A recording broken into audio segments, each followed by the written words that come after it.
झाला, कलेक्टर झाला. त्यावेळेस राजेंद्र भारुडे सरांनी उत्तर दिलं. माझ्या केबिन मध्ये 2 फोटो आहेत. पाठीमागच्या भिंतीवरचा फोटो छत्रपती शिवाजी महाराजांचा आहे आणि पुढच्या भिंतीवरचा फोटो डॉक्टर बाबासाहेब आंबेडकरांचा आहे. आणि या 2 महामानवांच्या इतिहासापासून प्रेरणा घेतली म्हणून मी आज कलेक्टर झालो. आमच्या मुलांना हे शिकवा.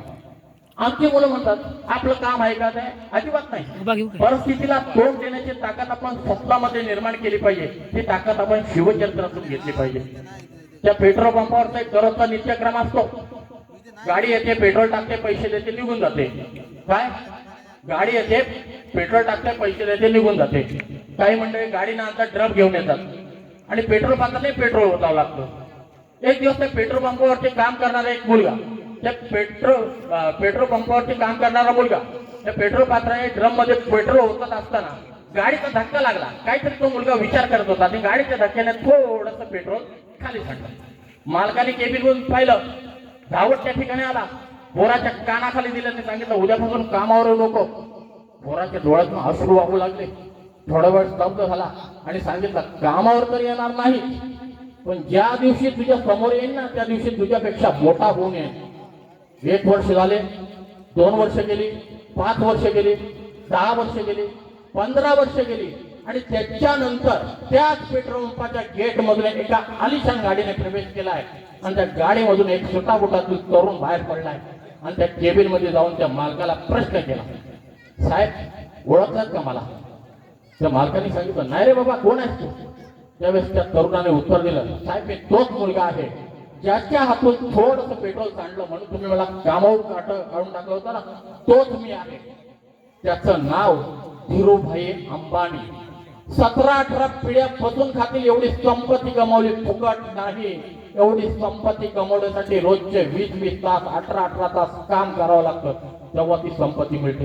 पैसा खिशात नसतो, पैसा खिशात नसतो, पैसा डोक्यात असतो. डोक्यातला पैसा खिशात आणण्यासाठी काय केलं पाहिजे याचा तुम्ही विचार केला पाहिजे. आता परवाच्या दिवसाची गोष्ट, माझंच उदाहरण घ्या. तो माणूस आला हातोडा घेऊन लोड सेटिंग करण्यासाठी. तो माणूस हातोडा घेऊन आला, हातोडा हाणला. काम झाल्यावर मला म्हटला, साहेब द्या 300 रुपये. मी म्हटलं हातोडा हाणायचे 300 रुपये? तो म्हणाला हातोडा हाणायचे 300 नाहीत, हातोडा नेमका खिशात आणण्यासाठी काय केलं पाहिजे याचा मी विचार केला पाहिजे. मावळे निडक होते शिवाजी महाराजांकडे, पण त्याच मावळ्यांच्या जोरावरती रयतेचं राज्य उभं केलं. संपत्ती निवडक होती, पण जिजाऊ साहेबांनी शिवाजी महाराजांना सांगितलं होतं, शोभा इथल्या संपत्तीचा तो प्रमुख आहे, इथल्या संपत्तीचा तो नेता आहे, पण या संपत्तीचा वापर कधी स्वतःच्या स्वार्थासाठी करू नको. आणि याची आठवण म्हणून ही कवड्याची माळ तुला घालते. आयुष्यभर कवड्याची माळ गळ्यात घालून कारभार केला म्हणून छत्रपती शिवाजी महाराजांना कायम पाण्यात पाहणारी दिल्ली, त्या दिल्लीमध्ये सुद्धा आमचा भगवा फडकला आणि शिवजयंती आनंदात साजरी केली गेली. हा त्या जिजाऊने केला, शिवाजी राजाने केला, शहाजी राजाने केला, म्हणून आम्ही हा जयघोष करतो. परंतु शिवाजी महाराजांचा इतिहास झाकला गेला, खोटा इतिहास आमच्या समोर दाखवला गेला. संभाजी महाराजांचा इतिहास झाकला गेला. शिवचरित्रामधून काही नाही घेता आलं तरी एकच घ्या. शिवचरित्रामधून काही नाही घेता आलं तरी एकच घ्या. चांगला माणूस भेटला, चांगलं बघा. लबाड भेटला, दाबून आणा.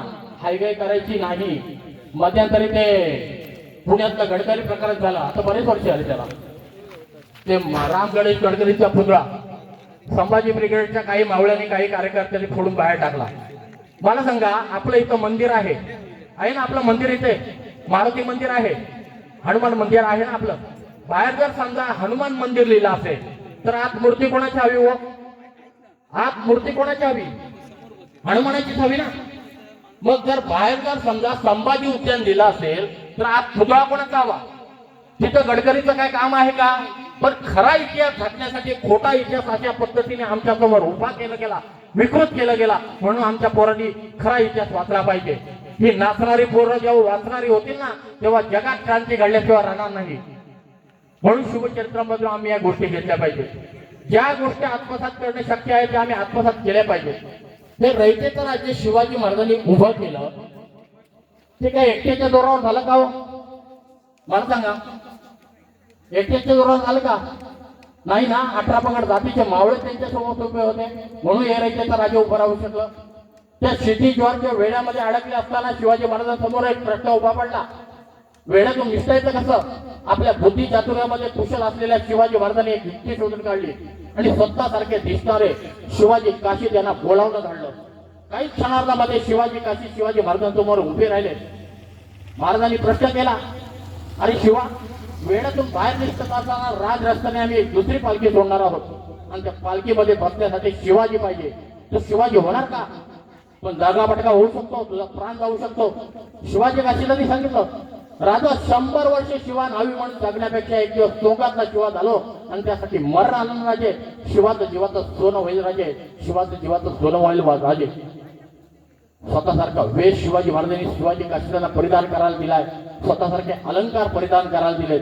काही क्षणार्धामध्ये शिवाजी महाराजांच्या रूपाने शिवाजी महाराजांसमोर उभे राहिले.